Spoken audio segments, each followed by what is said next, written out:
Hello, this is Dead Serious, a show about short horror stories worthy of discussion. I'm Dead Palette, and sweet dreams are made of this. Today we're going to be taking a look at Fleming Storage Unit number 130, Computerphile Calamity.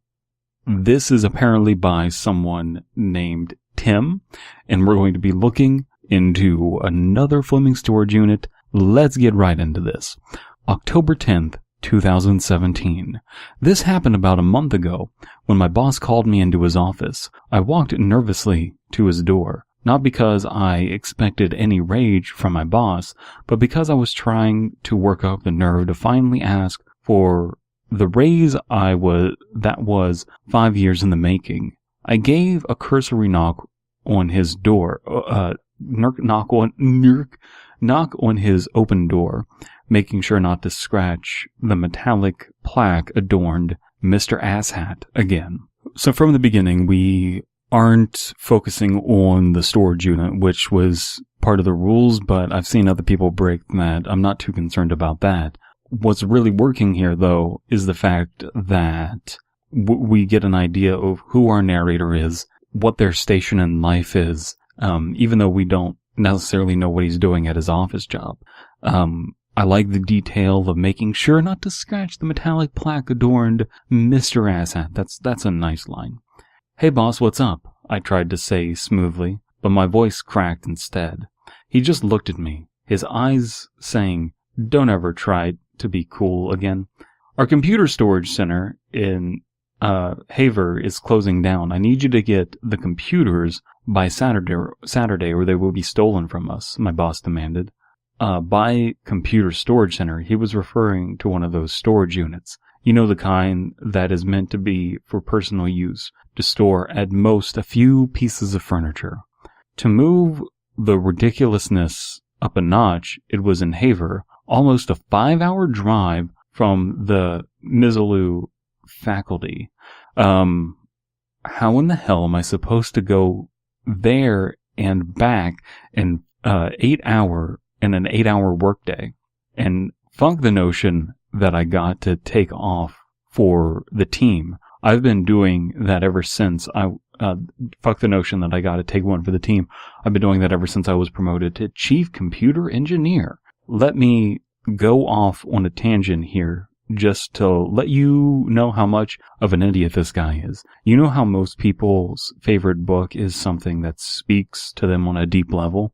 This man keeps a copy of Have a Nice Day, A Tale of Blood and Sweatsocks on his desk. Maybe you aren't familiar with that story, but it's written by a pro wrestler about how he beat The Rock. The struggles the man had to overcome to win a scripted fight. The man has as much depth as Mount Everest. Okay, so we're getting a good idea of who this boss is and how our narrator feels about them. This is all working well. Again, back to the whole station in life thing, because it seems that the story is revolving around that. This is an original take for the Fleming storage units, that someone is using this as computer storage for some sort of office company. And then there's also the chief computer engineer part about getting a promotion that just means more responsibility without more money. Bringing up Mankind's book and, saying how it's a struggle about a guy who wanted to beat The Rock in a scripted wrestling fight. That's all good. What do you mean stolen from us, boss? I replied in confusion. I mean, those damn police officers are going to sell our hardware at an auction. I have half a mind to sue them for having the audacity to even suggest that. My boss roared as he clamped his hand into his fist in a "you will rue the day" motion. What I wanted to say back was, yeah man, he would lose out on a whole lot of some computers from the 80s, you cheap bastard. And that does make sense, though, that the computers probably are outdated if they're 1, in storage, and 2, in a storage unit 5 hours away. That's, indicative of the idea that this place isn't, that maybe the office had moved at some point. Why would it be 5 hours away? I think that's the most probable explanation if we're being charitable. You could be more, curious if you're less charitable, but I think that, makes sense to me. Instead, however, but boss, I don't think my voice trailed off as his stare pierced my soul. Yeah, boss, I'll be right on it. And, I could tell his ears had turned off as soon as as soon as he heard, I got it. I don't know why I'm having trouble reading this. It's not clunkily written. I just keep tripling over my words. Another opportunity wasted. As soon as I turned the corner, I rapid fire gave the finger in his direction. I slouched back in my desk. A desk so muddled with scratches and stains that you would be lucky to get $20 out of it at a garage sale. I blumped, defeated in my Walmart level office chair. Plumped. It's plummeted? Plumped. It just says plumped. I think it should be plopped and maybe it autocorrected or something. I don't know what plumped is. I plumped, defeated in my Walmart level office chair that slowly sinks due to age.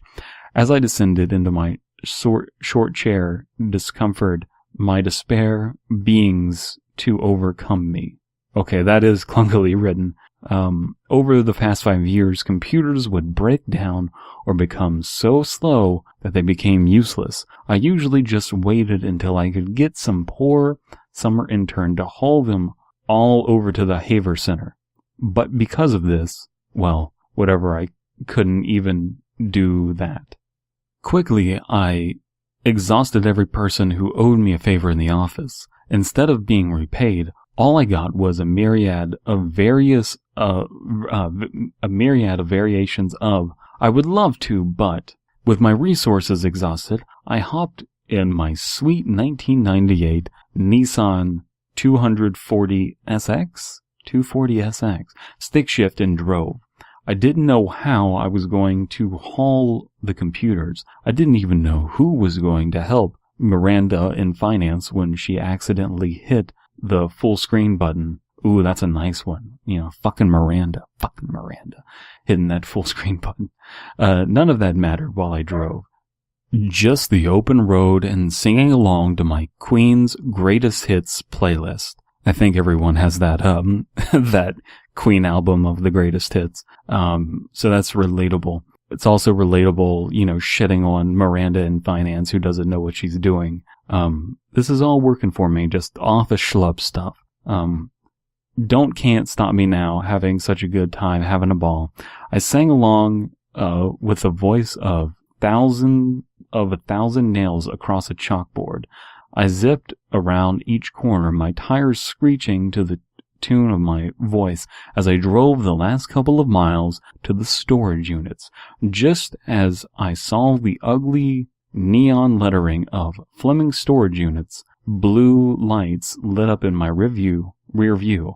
I slowed down and pulled into a parking lot littered with trash. Scotty's Bar and Grill hung with grimy, dilapidated neon lettering just ahead of me. A Latina officer came up to my car and flatly said, "License and registration." I smiled the best I could without being creepy and said, "Oh, hey, officer, what seems to be the problem?" "Did I stutter, sir? License and registration," she demanded. I know people can be self-deprecating and stuff, but I'm not necessarily a fan of I sang with the voice of 1,000 nails across a chalkboard. That is a literal flowery. Even if you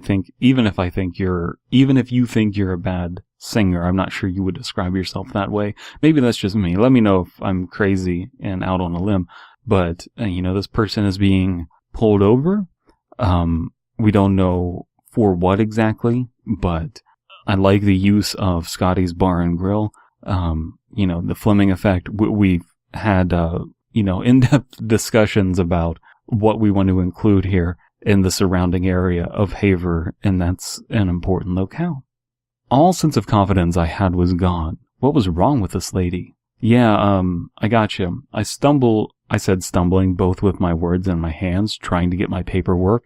I quickly handed it to her, and she just takes it back to her car. No words, no comment, no nothing. I sit back in my seat, perplexed, too shocked to even think about the fact I just got pulled over.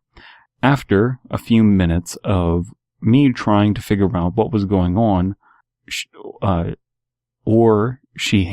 taps on my window and hands 3 things back. That's not worded well, I don't think.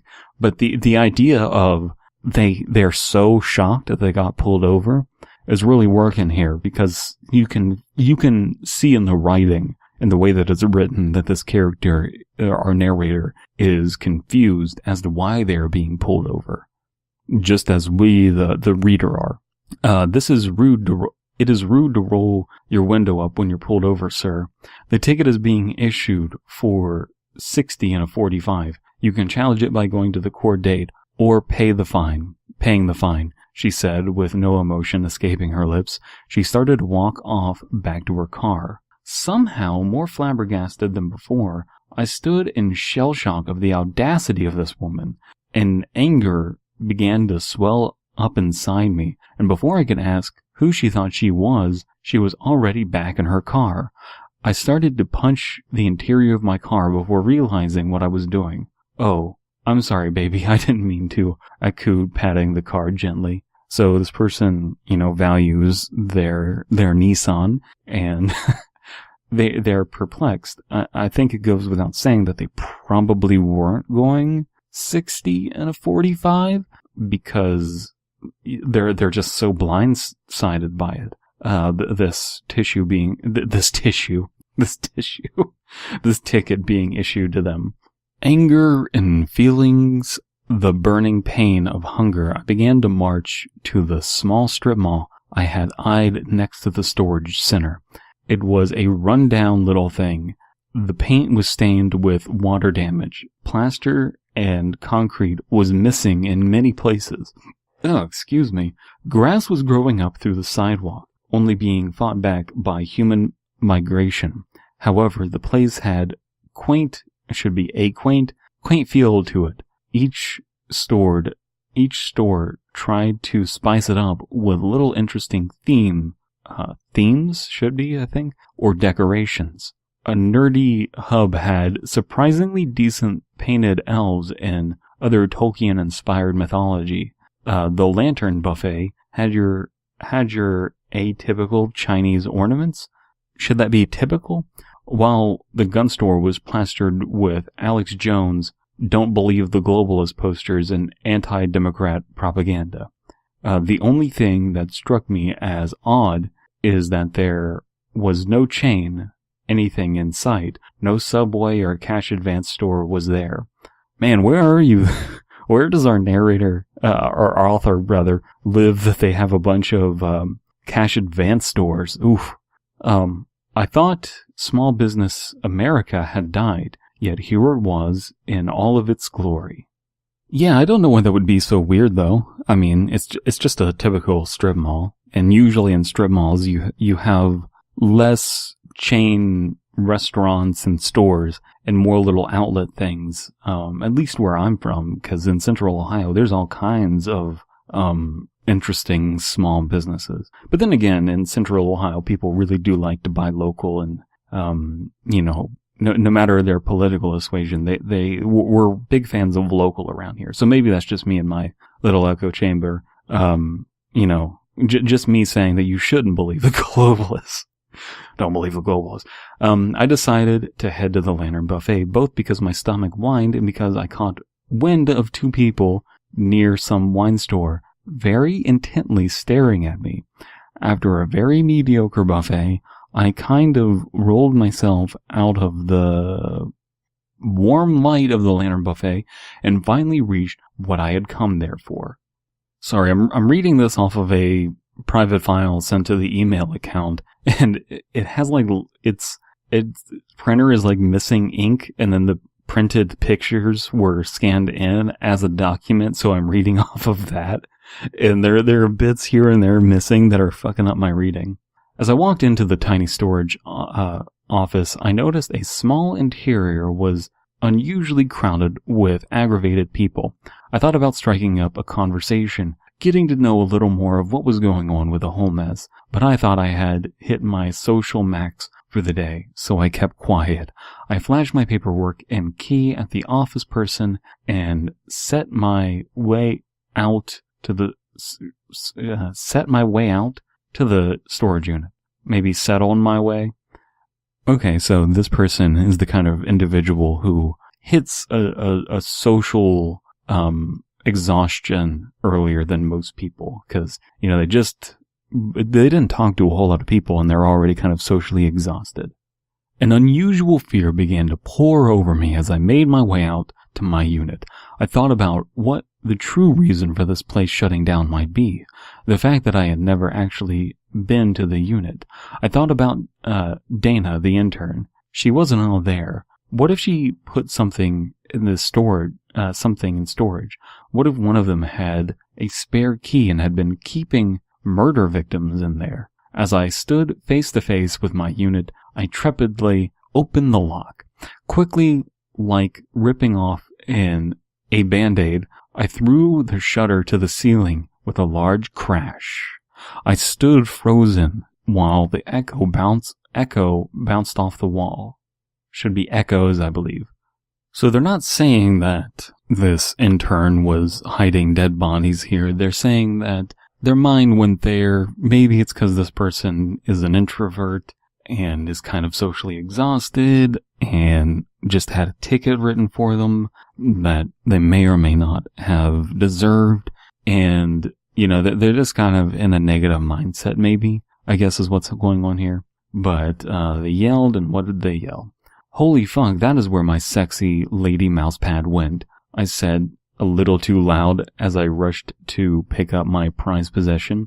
I had known that fucker hated that thing. He must have thrown it in with the rest of the retired computers. I was surprised that one of the interns hadn't swiped it for himself. Or herself. It's 2017. God damn it. Okay. It's 2017, people. It's not. It's 2018 now, but it was 2017, people. It's 2018. People are allowed to live in the past. Regardless, it and I were reunited at last. On a more in-depth look of the place, I noticed some of the computers had been carefully stacked, some had been placed willy-nilly, while some had just been dropped. One computer had basically been thrown. Tons of broken glass and plastic computer littered the ground. Doing my best to ignore my intern's frustration, I hoisted myself over a surprisingly sturdy wall of computers to check if anything else was in the back. I found a small Apple II computer nudged into a corner. I sat down crisscross applesauce and began to inspect the little machine.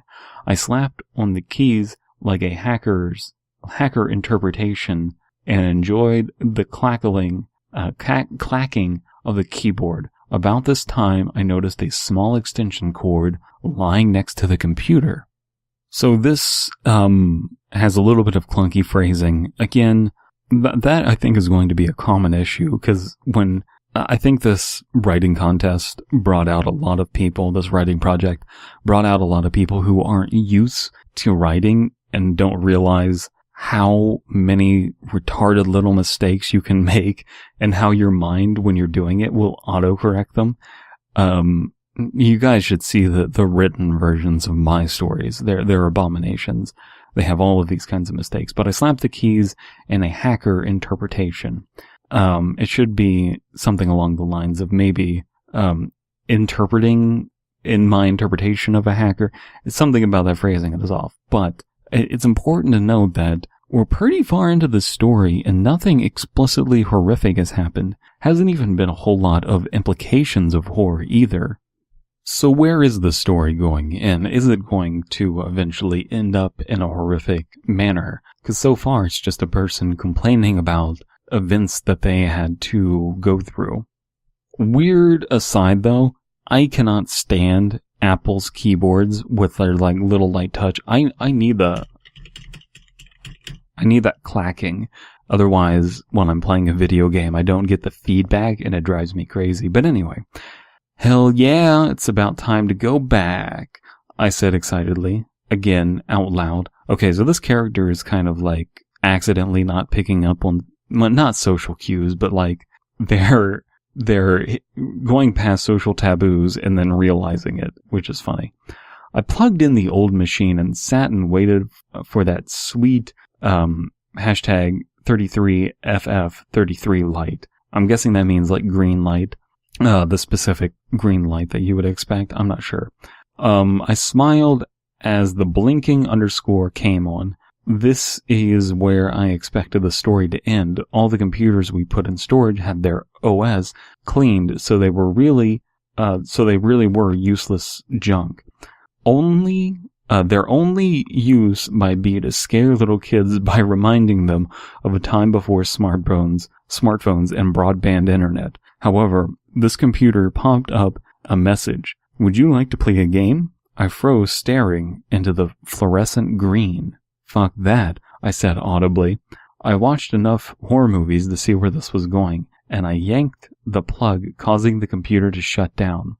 I slid back over the wall of computers and just left the entrance open as I made my way back to the office. Running hastily, I opened the office door, panting, and immediately called my boss. Hey boss, you're never going to believe what happened, I said out of breath. What? God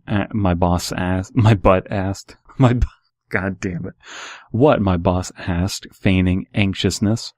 Okay. Disproportionate response. I don't know why you would assume that there is something off about that. There are any millions of reasons. Like, there's every possibility that, like, yeah, they wiped every computer, but maybe they forgot one. You know, maybe it's just suggesting a game. Maybe it wants you to play solitaire. I don't know why there's anything ominous about that, and I don't know why a grown adult would, presumably a man, because this feels like a male voice, why a grown adult would just abandon their job, their duties over that. That's a little more than silly. But maybe I don't like that character motivation. I don't like that character reaction. But let's see where this goes. What my boss said, feigning anxiousness. When I got to the storage unit, there was nothing there. I ran back to the office here to see if there was some mistake, but it looks like there really isn't anything. I guess those interns kept the computers for themselves. They must have thought they could make a profit or something, I accused. Okay, so we're just lying. Awesome. I like characters lying. Those dirty rats. I told them we shouldn't hire Mex. All right. Those dirty little rats. I told you we shouldn't hire Mexicans. All they do is steal, and the boss went on with several more racist statements until I could almost feel Martin Luther King Jr. rolling in his grave. I don't know why he would roll in his grave. He knew there were racists in the world. The lady at the office desk looked at me puzzlingly, but I laughed. Those computers are all yours, I said, throwing her the key.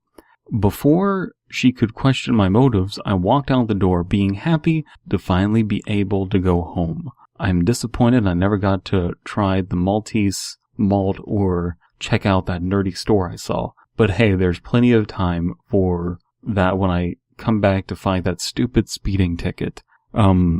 It's an interesting character thing. Officer Neat, the person who wrote that ticket, probably wouldn't, I love how I'm saying probably when it's my character, wouldn't mind someone fighting their ticket in court. They would just enjoy the litigiousness of showing up to court and, debating that or whatever. But anyway. But hey, there's plenty of time for that when I go back to find that stupid speeding ticket. I revved up my 240 SX to hear that 4-cylinder purr when I got a weird thought. So I went back and popped my trunk. Whew, I hadn't heard the Apple II when I put it in my trunk. Okay, so they put the Apple II in their trunk, and I'm not sure where this is going from that. I don't understand why they would want the Apple II. They were so afraid of it, and they're lying about this. I'm trying to figure out this character's motivations.